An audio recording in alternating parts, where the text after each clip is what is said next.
જય શ્રી કૃષ્ણ, જય માતાજી. સ્વાગત છે તમારા બધાનું મારા એક ફ્રેશ વિડીયો બ્લોગમાં. આજની દિવસની શરૂઆત બપોરે 1:30 વાગે કરીએ છીએ. આશા રાખું કે તમે બધા હાજર તાજા હશો. હું પણ હાજર તાજી છું. અને આજ તો દિવસમાં ઉઠ્યા ત્યારથી પાણી નહીં આવ્યું. 2 દિવસથી કાલે નહોતું આવ્યું ને આજે નહોતું આવ્યું. આ કેલ્બો મંગાવ્યો છે પાણીનો, અને બાટલા તો જો કાલના ખાલી પડ્યા છે. અને આપણે બપોરની રસોઈ તૈયાર થઈ જશે. ખીચડી વઘારીએ, દહીં તીખારી બનાવી, બાજરીના રોટલા, ખીચડી, છાશ ને બધું. અરે પવનનું બધું વખાઈ જાય છે. અને આજ તો કપડાં મેં હાથથી ધોયા છે. પાણી જ નહીં કશામાં. એક બધો ખાલી આ મંગાવી બહારથી પાણી પીવા માટે આટલું. એટલે આટલું પડ્યું છે. પાણી વગર બધું અધૂરું થઈ ગયું છે. નહીં દક્ષુભાઈ? પાણી વગર બધું અધૂરું થઈ ગયું. તમે આવી ગયા ખાવા? હજુ તો કેમ હું રસ્તામાં છું. ખાવા આવી ગયા. હજુ તો વધી નહીં રહ્યું. હવે વધી રહીશું. બાટલા હો પીવો. આજ તો હાથે ભરી પીવો. રોજ તમને કમ્પ્લેટ મળે છે ને, એટલે આજ હાથે ભરી પીવો. રોજ બધું કમ્પ્લેટ મળતું હતું ને. ઇસ્ત્રીવાળા કપડાં લઈને ઇસ્ત્રી કરાવવા જવાનું છે. વધના 6:30 થઈ ગયા છે. હવે ઇસ્ત્રીવાળા કપડાં મેં તૈયાર કરી દીધા છે. જો થેલી એટલે હવે ઇસ્ત્રી કરાવી આવીએ. કરાવવા આલીને આવીએ એટલે કાલ હોજે કહો તો પરમદાર હોજ હુંદીમાં કરી દેસી. એટલે ચલો ઊંઘીને ઉઠીને એટલે મૂડ નહીં, એટલે થોડું બગીચામાં જતા આવીએ અને ઇસ્ત્રીવાળા કપડાં આલતા આવીએ એટલે મૂડ આવી જાય. કાળું બાળું લઈ લઈએ. બહાર સગડો આવ્યો, ભંગાર આવ્યા ભાઈ, એટલે અવાજ આવ્યો. બગીચામાં આખો રાઉન્ડ મારી, ઇસ્ત્રીવાળા કપડાં લે રાઉન્ડ મારી નવો બગીચામાં. બહાર મકાન છે બધા બાજુવાળા, ત્યાં તોડીને હવે બધું બ્લોક નવા નંખાવીશું. જો ઠેઠ ઊંધી પેલા બધાએ આ રોડ ઊંચો હતો ને એ નેચું હતું, તેઓ બધા અહીંયા ઊંચું કરી બ્લોકને એવું નંખાવી ઠેઠ ઊંધી બધાએ. અમારે નહીં નંખાવતા, એ બધા નંખાવીશી. અને અહીંયા ઊંચું કરાવીશી, બધું ટાઇલ્સો ને એવું નંખાવીશી. જો બધું કરાવીશી હરખું. ટોકો ઉભરા તો લાગે છે એવા. એટલે ખાડો ને એટલે એ માટી નાખીને ઊંચું કરીને એ ટોકો ઉભરાય છે એમને. બધું નવું કરાવી છે એ બધું આખું ચોકમાં. જો ચકલી ચાલુ હશે તો આવો અમને પેલા કારીગર આવ્યા હોય ને એને ચાલુ રાખી છે. એટલે જો પાણી કોણ કૂદીને જાય એટલા બધા બધું કરાવી છે નવું બધું હરખું. ટાઇલ્સ જો લાઈન મૂકી દીધી અને આગળ બ્લોક નંખાવી છે અને ઊંચું કરાવી છે બધું.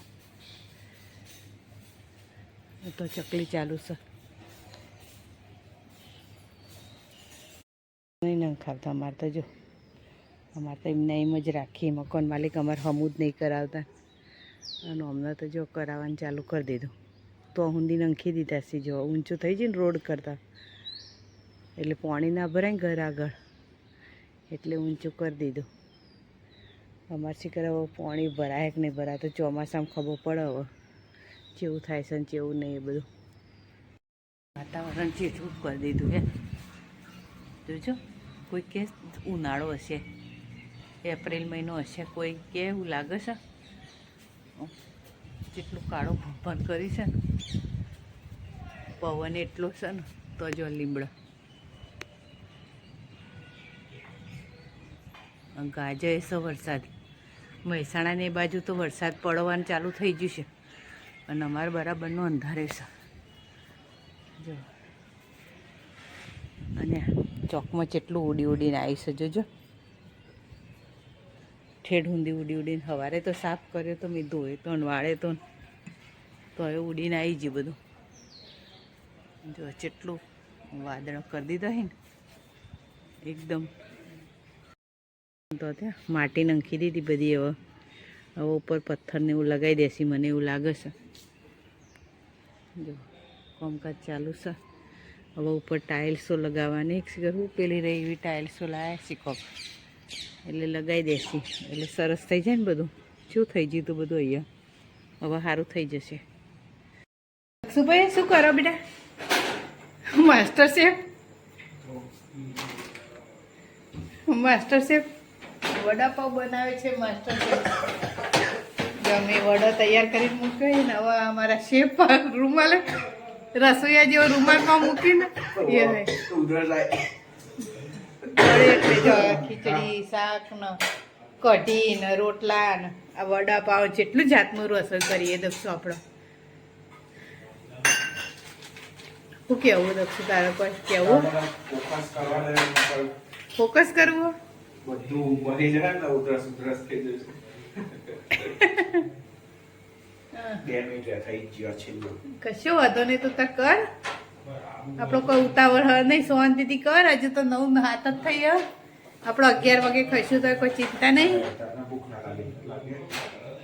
આ કઢી તો દક્ષુ બેસન પડી હતું ને પેલું આ ભજીયા વગર વધતા તેની કઢી બનાવી દીધી એ બેસનની. બોલો વેસ્ટમાંથી બેસ્ટ કરી મેં. ગરમી થાય ને બહાર કેવું ઠંડુ વાતાવરણ નહીં. બહાર એકદમ વરસાદ આવ્યો ને એટલે વરસાદ નહીં આવ્યો પણ આપણો ઠંડક થઈ જાય. આજુબાજુ ગામડામાં વરસાદ આવ્યો એટલે મોણસામાં કેટલો બધો આવ્યો. મોણસામાં બહુ વરસાદ આવ્યો એટલે master chef Daksha Prajapati વડાપાવના master chef સરસ સરસ વડાપાવ બનાવે છે. હજુ 5 મિનિટ થયા.